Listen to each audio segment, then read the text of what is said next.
It's Tuesday, October 17, 2023, and this is Uranium Spotlight, your weekly podcast dedicated to delivering the latest news and events shaping the uranium fuel market and its critical role in the global energy landscape. Brought to you by PurePoint Uranium Group, trading on the TSX Venture and the OTCQB. PurePoint actively operates a portfolio of advanced uranium projects in the world's richest uranium district and has established partnerships with some of the largest uranium suppliers worldwide. While our passion for this subject is undeniable, it's essential to clarify that the information presented here is not investment advice. Instead, our goal is to offer an unbiased and comprehensive review of recent events that could impact uranium prices. And now your host, Chris Frostad. This week on Uranium Spotlight, we review news out of last week's two nuclear conferences, as well as a new use for nuclear power.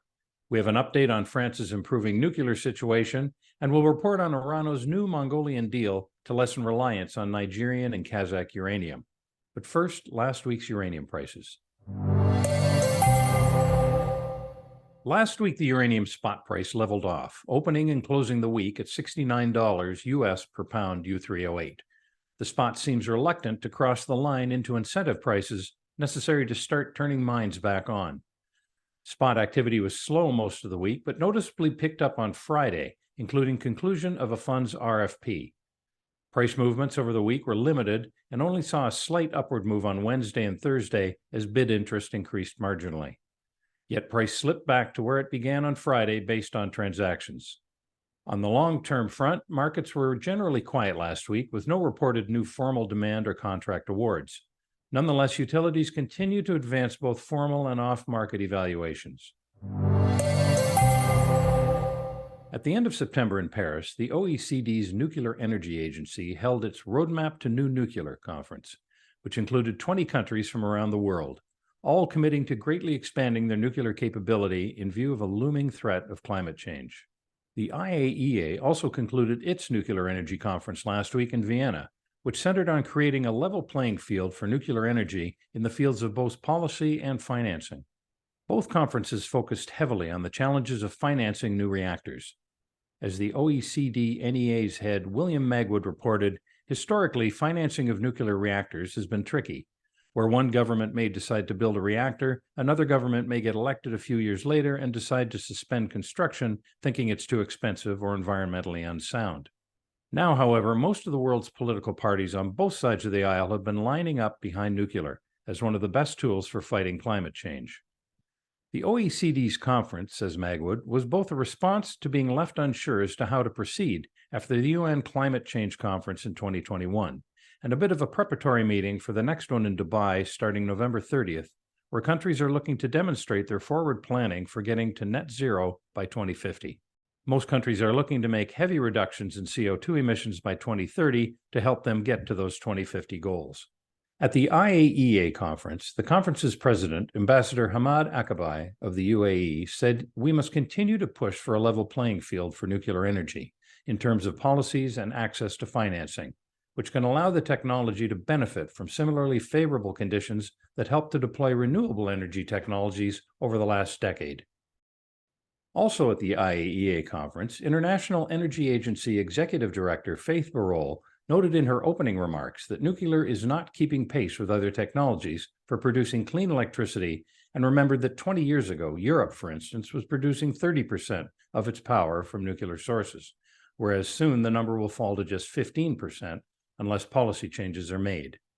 This has a lot of implications, says Barole, for Europe's electricity security and how challenging it will be to fight against climate change.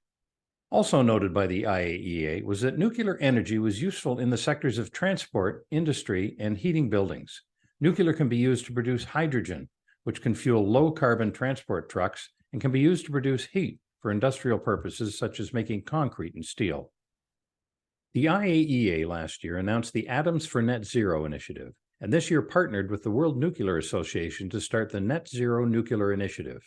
The program aims to triple the world's nuclear capacity by 2050, and Mr. Magwood also noted this as an important step forward. Overall, the conclusion of both conferences was that nuclear energy is an important part of economic growth and climate reduction targets for nations all around the world, but that more must be done to secure the future of nuclear energy as a technology.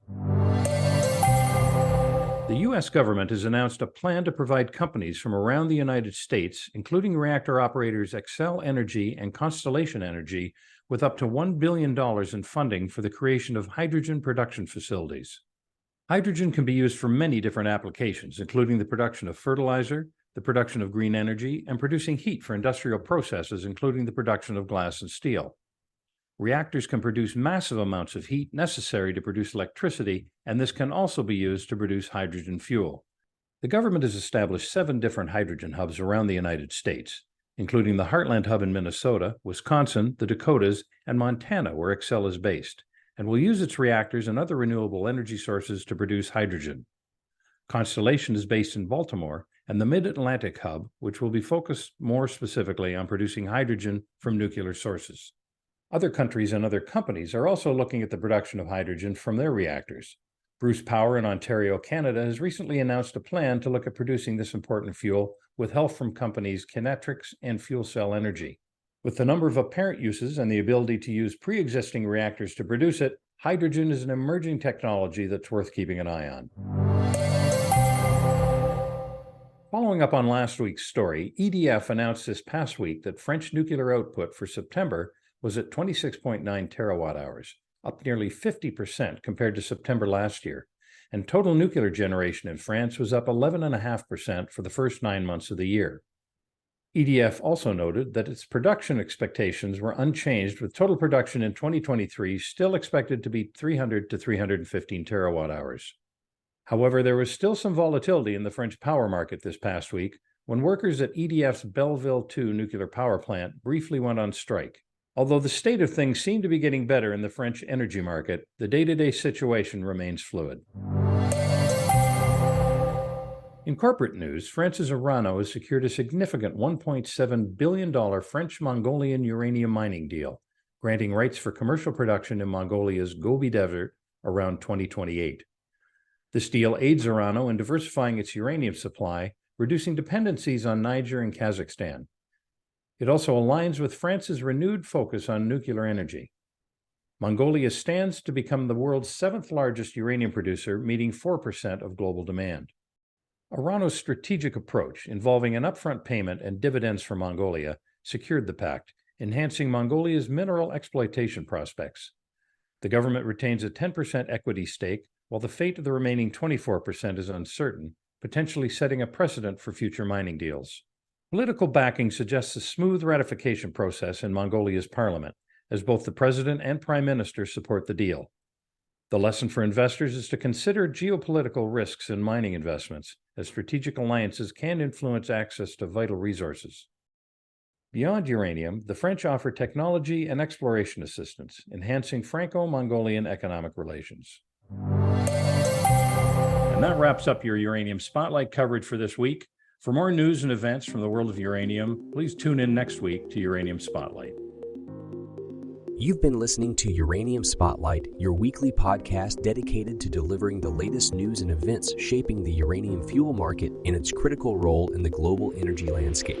Brought to you by PurePoint Uranium Group, advancing its position as the premier uranium explorer in the world's richest uranium district.